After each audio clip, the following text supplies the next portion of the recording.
ఏం చేయబోతున్నావో ఇప్పటికే దాదాపు ఈ రాష్ట్ర ప్రభుత్వాన్ని నడపడానికి 14 లక్షల కోట్ల రూపాయలను అప్పు చేసి దాదాపు ఒక వ్యక్తి మీద 2,16,000 రూపాయలని ఒక వ్యక్తి మీద అప్పుగా తీసుకొచ్చిన జగన్మోహన్ రెడ్డి భవిష్యత్తులో ఏం చేయబోతున్నాడో ఒకసారి ఆలోచించవలసిన అవసరం మేధావులు ఉన్న మన లాయర్లందరి మీద ఉన్నదని చెప్పి ఈ సందర్భంగా నేను విజ్ఞప్తి చేస్తున్నాను.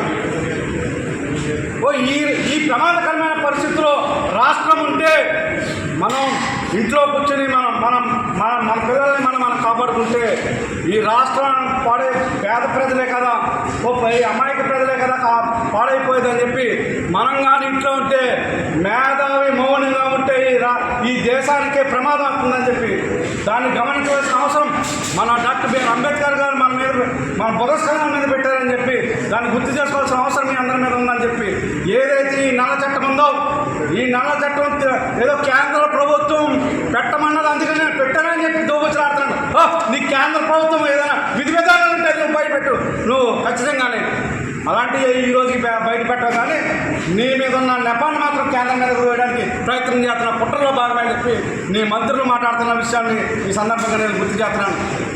ఈ విధమైన అంటే అన్ని విధాలుగా చేయవలసిన అప్పంతా చేసేసి ఇంకా ఎక్కడ అప్పు పుట్టనే సమయంలో ఈ ఒరిజినల్ పేపర్లని కూడా బలంగా పెట్టి అప్పు తెచ్చే పరిస్థితి ఈ జగన్మోహన్ రెడ్డికి వచ్చిందని చెప్పి అందుకే మా పేపర్ల మీద నీ ఫోటో వేసుకోవడం, మా సర్వేరాల మీద కూడా నీ ఫోటో ఎందుకు నీ ఫోటో అవసరమే ఉందని అడుగుతున్నాను. మా సర్వేరాల మీద నీ ఫోటో వేస్తావా? ఏమైనా నువ్వు ఇచ్చిన భూములు అయ్యి మేము కష్టపడి మా తాతలు కష్టపడి సంపాదించిన ఆస్తులయ్యి నువ్వేడవే మారాల మీద నీ బొమ్మ వేసుకోవడానికి ముఖ్యమంత్రి అయితే అవ్వచ్చు. నువ్వు నీ ఫోటో ఏమని చెప్పి ఎక్కడన్నా రాజ్యాంగం ఉందా?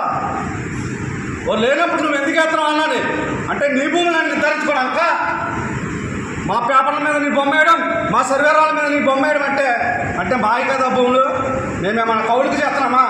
లేకపోతే మేమేమన్నా మా భూములు కాకుండా చేయడానికే నువ్వు కుట్ర పడుతున్నావు అని నా పేద ప్రజలందరూ కూడా ఖచ్చితంగా అవగాహన చేసుకోవాలని చెప్పి ఇలాంటి దుర్మార్గమైన పాలంటే పారదోలవలసిన అవసరం ఈ చట్టం మీద పేద ప్రజలకు అవగాహన కల్పించి సమాజానికి అవగాహన కల్పించి ఇలాంటి ప్రభుత్వాన్ని అడ్రస్ లేకుండా చేయవలసిన బాధ్యత మేధావులుగా ఉన్న లాయర్లు మన అందరి మీద ఉందని చెప్పి ఈ సందర్భంగా మేము గుర్తు చేస్తున్నాను నేను.